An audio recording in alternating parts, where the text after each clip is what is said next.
Alright, hello everyone. If this is the first video of mine you're seeing, welcome, this is Bookish Nonsense.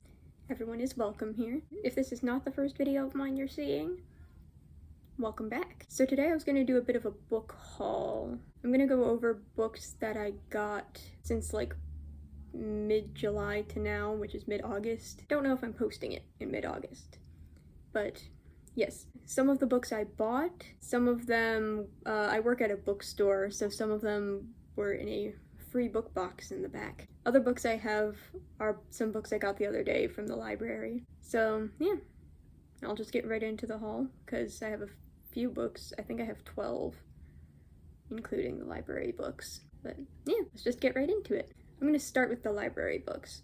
The first book I have from the library is Mexican Gothic by Silvia Moreno Garcia. I don't know too much about this one. It's kind of a haunted house story. I've heard that it's kind of like either inspired by or is a reimagining of Rebecca by Daphne du Maurier. Again, honestly didn't know too much about the plot. I had to like look at the back of the book before I started this video because it dawned on me that I did not know what it was about. From what I've gathered, it is about a woman who gets an urgent letter from her newlywed cousin, and she's in some kind of trouble at her house. I think her husband is causing some kind of trouble. So the main character ends up going to try and help her, and things seem very odd. I know the husband of her cousin is not great, but it seems like her cousin's son is also acting very strangely, not very innocent. And then she's getting kind of an eerie vibe from the house in general. So I'm interested in this one. I've heard a lot of good things about Silvia Moreno Garcia. This book intrigued me the most, even though I didn't know too much about it, just because it doesn't take much for me to pick up a horror book, so long as I hear that a lot of people like it, because I feel like it's generally hard to do like scary stuff well, eerie vibes well. So yeah, don't know when I will get into this one, but I'm excited about it. Alright, the next book I have from the library is Foundryside by, what was it? Robert Jackson Bennett. You cannot see most of the title because the library sticker barcode thing is on the title. Again, didn't know too much about this one. So the good thing about a library is if I just hear a book is really good, some people are blasting music. I hope you can't hear that. As I was saying, that's the good thing about a library, is you just have to hear if a book is really good and in a genre you like. And you can just pick it up, and if you don't like it, you can bring it back. And you didn't pay for it, and you don't have to go through any kind of refund process or anything. So like I said, again, didn't know much going into this, had to read the back of the book before starting this video. A thief steals an artifact that she doesn't know has a lot of magical value. And there are these certain people in like higher powers who want that artifact, so now someone's looking for her, wants her dead because they want this artifact that will give them a lot of power. That's what I've gathered from this. I don't really know how excited I am for this one, but I figured I'd get it from the library. It just seems like it's been like really popular on BookTube over the past couple weeks, whatever. Yeah. Foundryside by Robert Jackson Bennett. I did say his name right. The third and final book I got from the library is My Sister the Serial Killer. Again, you can't see much of the title because barcode. But My Sister the Serial Killer by Oyinkan Braithwaite. I hope I'm pronouncing that right.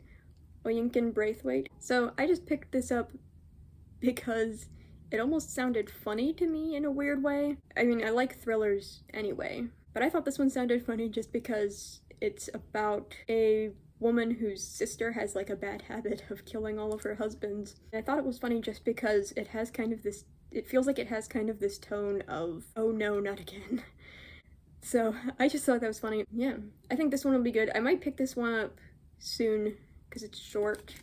Yeah, 223 pages. So pretty short, might pick this one up next. Alright, that does it for the library book portion of this haul, so I'm gonna get into the books that I purchased or one way or another received for free.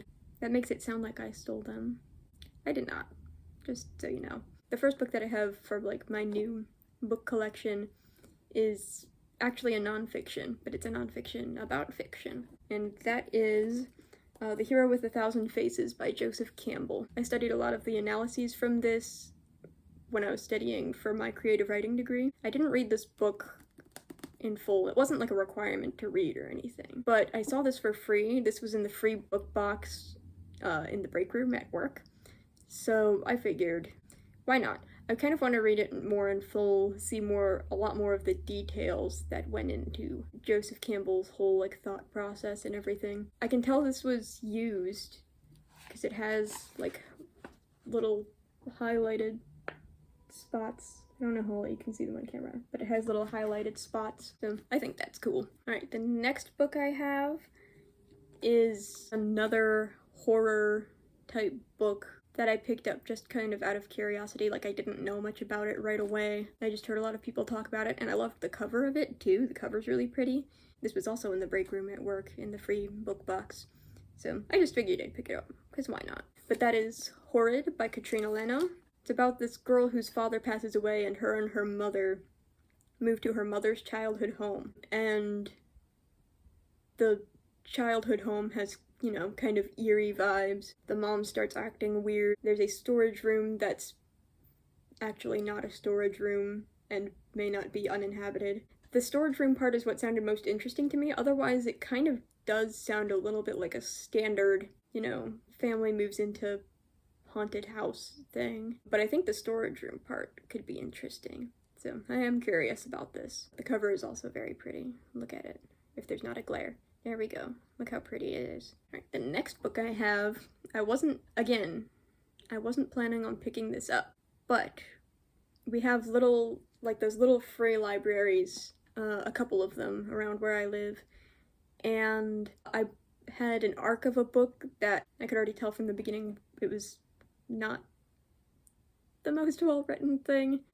Sorry about it if you like it. You don't know what book I'm talking about, but in spirit, I'm sorry. So I brought that arc, and then I felt bad because I brought that arc and I saw this book that I had kind of wanted to read, and it was in like brand new condition. It was a hardcover, and it's a pretty popular book. Again, yeah, I felt bad trading out an arc that I didn't think was great for it. But that is Children of Blood and Bone by Tomi Adeyemi. Again, a pretty cover, just gonna point that out. So this one is about this girl whose mother is killed in like a genocide of magi, who are magical wielding people, and the book is gonna be following the main character as she fights for magic and to bring down the tyrannical king. It sounds interesting to me. Again, I feel bad because I brought this like little 200-page arc and got this in return. It's okay. I'll get to this one at some point. It's a bit thick. Don't know when I'll get to it, but sometime. Hopefully in the not too distant future. So the next book I have, I got from like this online order I was making. I was just gonna order like everything else in my cart, and I was gonna take this book out of my cart, but it was only $4. So I was like, I'm just gonna get it. It's not worth taking out of my cart. Also, this is not a book I would typically pick up on my own, because I think they tend to be a little romance heavy. Books by this author tend to be a bit romance heavy. But a booktuber I watch really loves these books, particularly, I think there's drumming happening. Sorry if you can hear that. Also sorry if you can hear noises out there. There's a lot of people who live in this house and life's just kind of happening out there. But what was I saying? So there's a booktuber who I watch a lot and I really like her videos and I trust a lot of her recommendations, and she likes these books, particularly from this series that I got this book from. And that is Clockwork Angel by Cassandra Clare. Running theme in this video. I didn't know what this one was about before I got it, but when I read the back, it seems like it's about this woman whose brother goes missing, and she is trying to find him, but the only people whose help she can seem to get is, oh, that's thunder. Wow. Love that. But, yeah, the only people whose help she can seem to get are these two brothers who are shadow hunters, who I guess they hunt, like, demons and warlocks and things like that. And they somehow, the protagonist and the shadow hunters both somehow end up at this club. I believe it's called the Pandemonium Club, and it is apparently full of demons and warlocks and stuff. Don't know if this is one I'm going to pick up anytime soon, but heard about it from a booktuber I like. I also like this cover. I don't know why.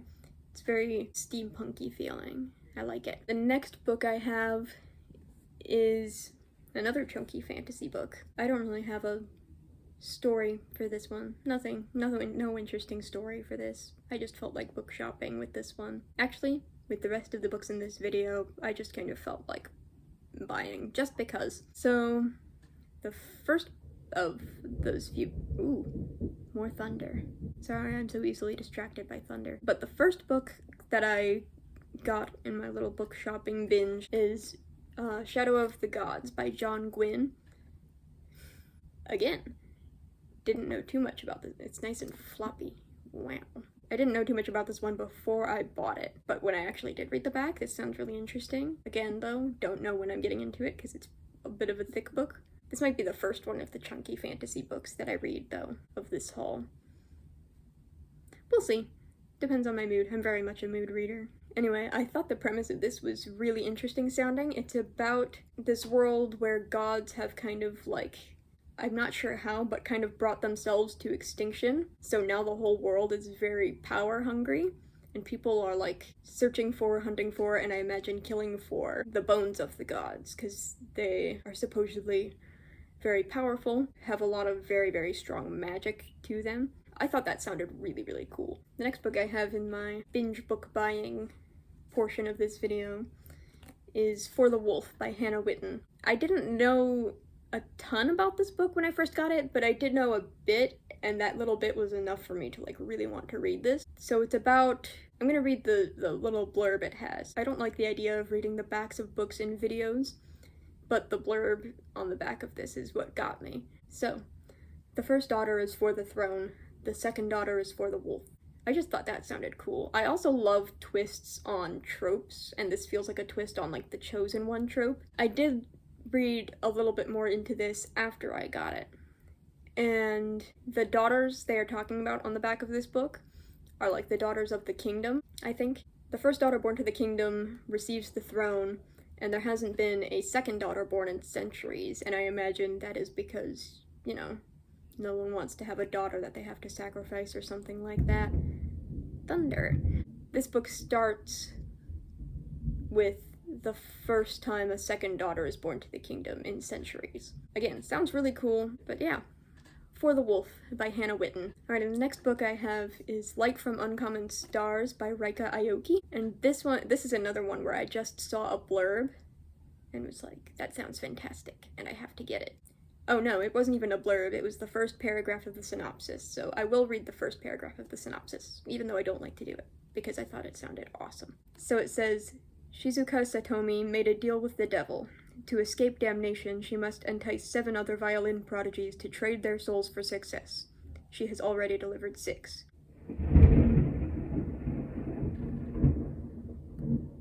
Yeah, but I thought that sounded fantastic.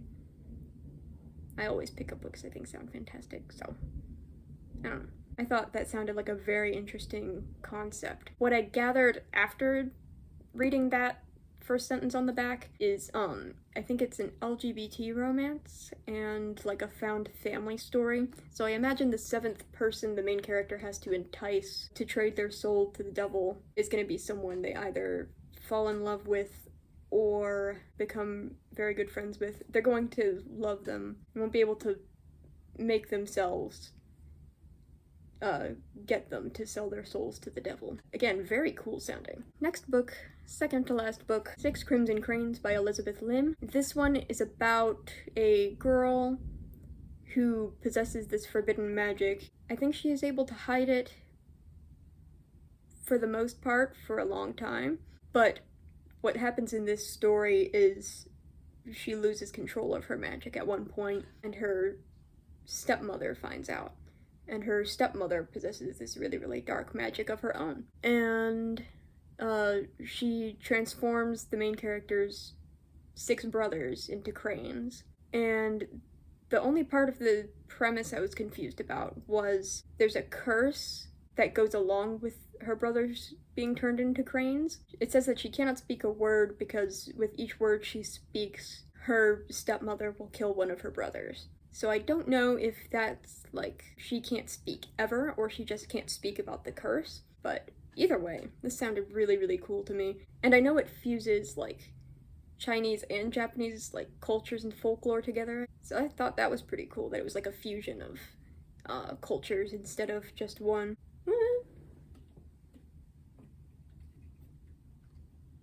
Precarious, precarious. My big precarious pile of books. Alright, so the last book I have, again, didn't know much about it. Are we surprised? But I don't really want to know any more than I do know right now. It just started downpouring, so if you can hear that, I apologize. But the little bit I did know made me really want to read it, and I don't want to know anymore before I like really get into it. That book is A Magic Steeped in Poison by Judy I. Lin. Look at this book. And like the back of it's pretty. Also, I just remembered, it has like these really pretty like end papers too. Look at it. It's so nice and pretty. I don't know if the other side's different. No, it's not. But man, it's really going down there. Anyway, like I said, didn't know much about it. The only thing I did know wasn't even plot related, really. All I knew was that it was a fantasy story with a magic system that was based in tea, and it's based around Taiwanese culture. And just the magic system based in tea sounds fantastic. I loved that idea so much. And I picked this one up while I was on a break at work. I didn't have to like get lunch or anything, I'd already eaten. So I just decided to browse around, pick up a random book, read a chapter of it before I had to get back. But I saw this one and I'd heard about it and I knew about like the magic system and everything. So I was like, oh, I'll flip through this, see if it's something I'm interested in. I also had someone I know was reading this and really liked it and read like, they almost finished it in a day. They were just hanging out at the bookstore and reading it and almost finished it in a day, and they were like, it's really, really good. I was like, that convinced me to pick it up, read the first chapter of it, see what I thought. The writing is so pretty in this, so far. Like I said, I only read the first chapter because I read it on a break at work. But yeah, it's so pretty. Everything about this just seems so pretty. The cover's pretty, the writing's pretty, the concept is just beautiful sounding. Again, don't know when I will pick it up. Probably soon, because I was actually like enjoying this. But yeah, that's the last one. I have a very precarious book tower over here. I have 12 books stacked on this tiny box that is on top of a shelf. So it's a little iffy. Anyway, I know you can hear the rain now. It is like downpouring, but I don't want to re-record this video, so I apologize for the sound that's happening right now. There you go, that's it. This is my book haul. Minus Mexican Gothic, because it's not in frame. There we go. All them books. Look at them books.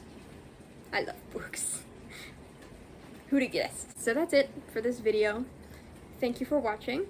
I hope you enjoy listening to me ramble about this kind of stuff, even when I don't really know what the premise of a book is, but decide to talk about it anyway. The rain is starting to die down. Of course it is, because I'm ending my video. Thanks for sticking around, even through the rain. I will see you, hopefully, in another video.